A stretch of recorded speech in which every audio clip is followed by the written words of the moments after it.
বাবা চাচি আমার অনেক ক্ষুধা লাগছে। আমারও না কেমন ক্ষুধা লাগছে। আর আজকের আবহাওয়াটা কেমন, বৃষ্টি বৃষ্টি ভাব, মনে হচ্ছে বৃষ্টি আসবে। আচ্ছা শোন, এক কাজ কর, আমাদের জন্য খিচুড়ি রান্না করে নিয়ে যা। আমি তো খিচুড়ি রাঁধতে পারি না। আবে খাবার বানাতে পারিস না তো খাইতে তো ঠিকই পারিস তাই না? আমিনুল থামো তো, নিজের মাকে তো খেয়েছিস, এখন আবার বলতেছিস খাবার বানাতে পারিস না। এই শোন, যেহেতু ক্ষুধা তোর লেগেছে তাহলে খাবারটা তোকেই বানাতে হবে। হ্যাঁ, খালি কিন্তু একা তোর খাবার না, আমাদের খাবারটা তোকেই বানাতে হবে, বানিয়ে তারপর খাবি, তার আগে না। আমার বাবা তো অনেক টাকা পাঠায়, আমাকে অনলাইন থেকে খাবার অর্ডার করে দাও। এ বাবা, মুখে কথা ফুটে গেছে। এই তোর বাবা মাসে যেই টাকা পাঠায় না সেই টাকা তোর স্কুলে খরচ হয়ে যায়, আর তোকে যে খাবার খাওয়াচ্ছি, তোকে যে দেখতেছি, এটাই তো বেশি। কথা কিন্তু বেশি বলিস না, যদি বেশি বলছিস না তাহলে কিন্তু একটা লাথি মেরে বের করে দিব।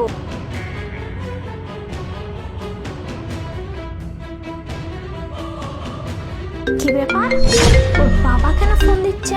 এই শোন, তোর বাবা ফোন দিচ্ছে, যদি একটা কথা বলছিস না তাহলে সুই আছে না, সুইটা দিয়ে তোর মুখটা একদম সেলাই করে দিব, বুঝতে পারছিস? কথা বলবি না।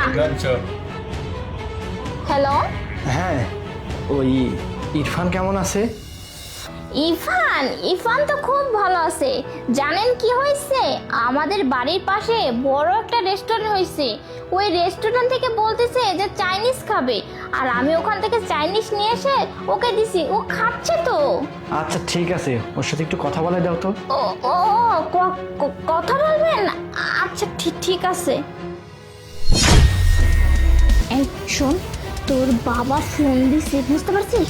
তোর বাবাকে যদি একটা কথা উল্টা পাল্টা বলছিস তাহলে তোর বাবা আস্তে আস্তে তোকে মেরে না একদম মাটির নিচে পুঁতে রেখে দেবো, বুঝতে পারছিস? কথা বল। বাবা আমি খেয়েছি। হ্যালো ভাই, শোনো না, ও খাচ্ছে তো, আর বলতেছে কি ও অনেক বাইরের খাবার খায়, টাকা পয়সাও নাই, যদি কিছু টাকা পয়সা পাঠিয়ে দিতে তাহলে ভালো হতো। আচ্ছা ঠিক আছে ঠিক আছে ঠিক আছে, আমি টাকাটা পাঠিয়ে দিচ্ছি, রাখলাম তাহলে। আচ্ছা আচ্ছা ঠিক আছে, টাকাটা পাঠিয়ে দিন। আচ্ছা ভাই, আচ্ছা। আমার বাবাকে সব বলে দেবো। কি? কি রে এদিকে? তোর বাবাকে সব বলে দিবি? কি বলে? বাবাকে সব বলে দিবি না?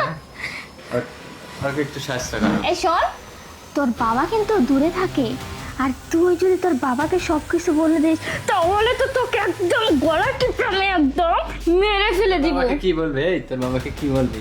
কি বলবি? তোকে খেতে দি না, তোকে খাইতে দি না, বল। আমার বাবাকে সব বলে দেবো। এই বাহ। ওর বাবাকে তুই এটাই বলবি যে চাচি তোকে খুব আদর করে, তুই যখন যা খেতে চাস সব কিছু কিনে নিয়ে এসে তোকে খাওয়ায়।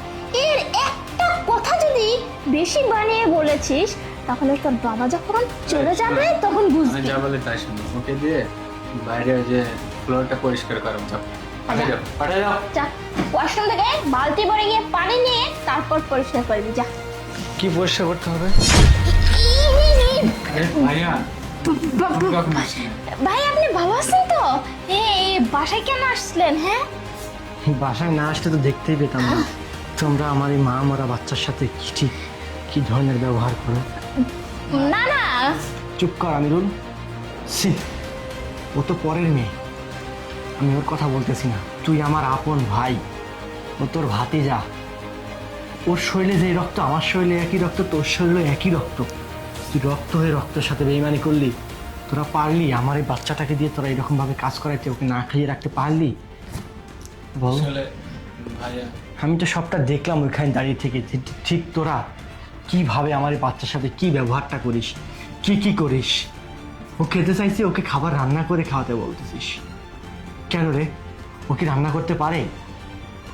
কি হলো শান্তা, উত্তর দাও। না আমি যে মাসে মাসে আমার বাচ্চার খরচের জন্য টাকা পাঠাই, সে টাকাগুলো কি করো? সব টাকা ওর ও খায়। স্কুলে কয় টাকা খায়? স্কুলে কয় টাকা যায় ওর? না হয় 5,000 টাকা যায়।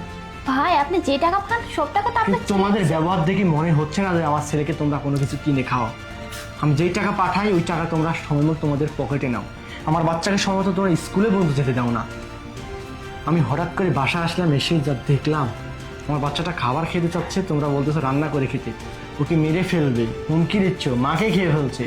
আরে মা আমার একটা বাচ্চা তোমাদের কাছে রেখে গিয়েছি, কিন্তু তোমরা সি আমি কোনোদিনও কল্পনা করতে পারিনি যে তোমরা এরকমটা করবি রে ভাই। আসলে ভাই, আর বলিস না, ঠিক আছে, ভাই দোয়া করি আল্লাহ তোদের ঘরেও একটা সন্তান দিক, আর কোনো একদিন ঠিক এইভাবেই তোরা কষ্ট পাবি।